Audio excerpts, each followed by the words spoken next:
எல்லாத்தையும் வச்சுட்டியா? வச்சுட்டேனுங்க. எல்லாத்தையும் டம்ளர் முதல் கொண்டு வச்சுட்டேன். நகை நட்டெல்லாம் இது இருக்குங்களே.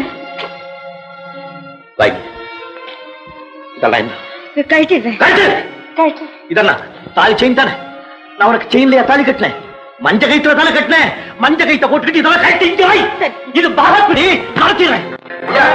வாங்க என்னங்க எங்களை எல்லாம் ஒன்னா வர சொன்னீங்க. வாங்க வாங்க. ஒண்ணு இல்ல, என் தம்பி இந்த பாக பிரிவினை அப்படி இப்படின்னு ஆரம்பிச்சுட்டான். என்னங்க உங்க தம்பிங்க? ஆமா, என் தம்பி தான். வேற என்ன தெருவில் போறவனா கேட்பான்.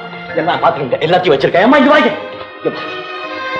பாருங்க, என் பொண்டாட்டி கழுத்துல வெறும் மஞ்ச கயிறு தான் இருக்கு. பாக்கி எல்லாத்தையும் கழட்டி வச்சுட்டேன். இது கொடுமைங்க. இது நாளைக்கு ஒரு பயம் ஒண்ணு சொல்லக்கூடாது. அதுக்காக உங்ககிட்ட எல்லாம் காமிக்கிறேன். போய் உட்காரு. சரி, அதெல்லாம் இருக்கட்டும். இப்ப நான் கொஞ்சம் வெளியே போயிட்டு வரலாம். வாங்க. நீங்க சரியா இல்ல. நான் நல்லா தனியா இருக்கேன். எனக்கு நான் கல்லு பிள்ளையார் மாதிரி இருக்கேன். போய் உட்காரு. தலைவரே, போங்க.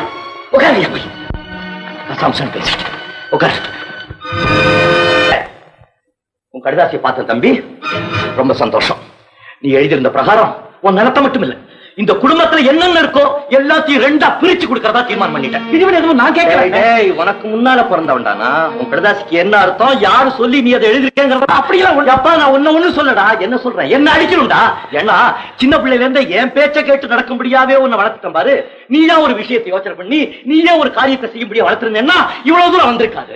ஐயோ, பிரிவினை ஏதோ பிரிவினை தான். எல்லாம் முடிஞ்சு போச்சு. இல்லடா, வா ஐயா. இந்த குடும்பத்துல இருக்கிற எல்லா சொத்தையும் கூடுதல் குறைச்சல் இல்லாம 2 பங்கா பிரிச்சு வச்சிருக்கேன். இதுல எந்த பங்கு அவருக்கு தேவையோ எடுத்துட்டு போக சொல்லுங்க.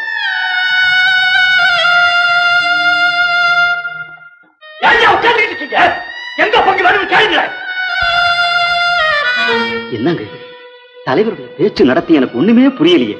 எல்லாத்தையும் ரெண்டா பிரிச்சு வச்சிருக்கேன் அழுத்தம் திருத்தமா சொல்றாரு. எங்க ரெண்டா இருக்கு? எல்லாம் ஒன்னாதான் இருக்கு. ஆமாங்க, எல்லாம் ஒன்னாதான் இருக்கு. அவருக்கு இருக்கிற கோப வெறியில 1 2 தெரியாமல் இருக்கு. வெறியாவது மண்ணாவது மனுஷன் நெருப்பா இருக்காங்க. கிட்ட நெருங்க முடியல. ஒண்ணு செய்யுங்களேன், அவர் சம்சாரத்தை பேசி பாருங்களேன். ஐடியா.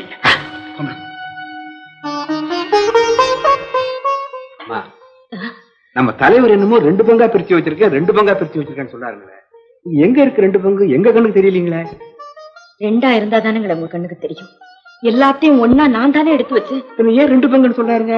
அதுதான் எனக்கும் புரியல. கொஞ்சம் இருங்க, அவங்களே கேட்டு பாக்குறேன்.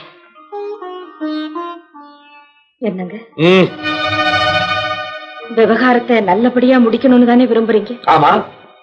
அப்படி இருக்கும்போது எல்லாத்தையும் ஒன்னா எடுத்து வச்சுக்கிட்டு 2 பங்குன்னு பேசிட்டு இருக்கீங்களே. 2 பங்கு இல்ல. நீங்க இனிமே 2ஆ பிரிச்சா தானுங்களே 2 பங்காகும். பிரிச்சு வச்சுட்டேன். இருக்கிறது 2 பங்கு தான்.